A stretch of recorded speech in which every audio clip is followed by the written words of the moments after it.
In today's video, I'm going to teach you how to use Monday.com for task management in 2025. Let's dive right in and walk you through setting up and utilizing Monday.com to optimize your task management.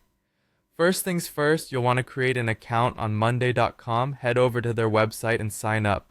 After you've done that, consider what you want to name your workspace. This could be something like marketing team or client projects, whatever best fits your team's needs. Once you've done that, go ahead and invite your team members. This way, everyone can collaborate seamlessly within the platform. Next up is creating a new board. Boards are the space where your projects, tasks, and workflows will live. You can either choose from a variety of templates, options like project management, CRM, or content calendar, or you can start with a blank board if you prefer to build your structure from scratch. Make sure you give your board a relevant name, such as website redesign project, so it's clear what the focus is. Now let's talk about adding groups and tasks to your board. Groups serve as categories or phases like to do, in progress, and completed.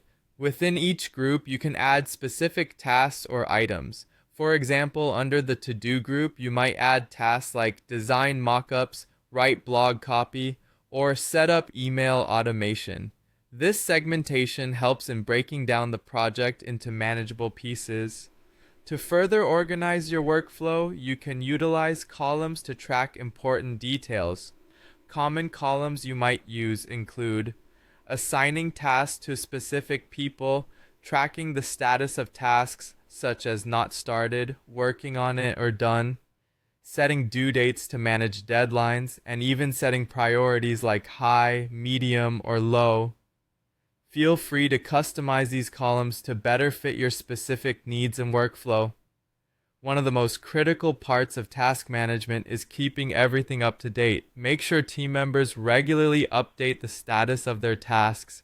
You can also use comments to communicate within each task. And don't forget, you can attach relevant files, links, or notes to keep all the information in one place. For better clarity, use different views available on Monday.com.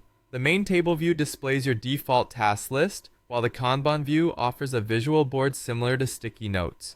The calendar view helps you to see deadlines in a calendar format, and if you want to track project schedules and dependencies, the timeline or Gantt view is your best bet. Lastly, automate repetitive tasks to save time and ensure consistency. For instance, set up automations to move tasks to the completed group once they're marked done. By leveraging these automations, you can help streamline your workflow and reduce the amount of manual input required. And there you have it. By following these steps, you'll be well on your way to effectively managing tasks using Monday.com. Thank you for joining me today, and happy task managing.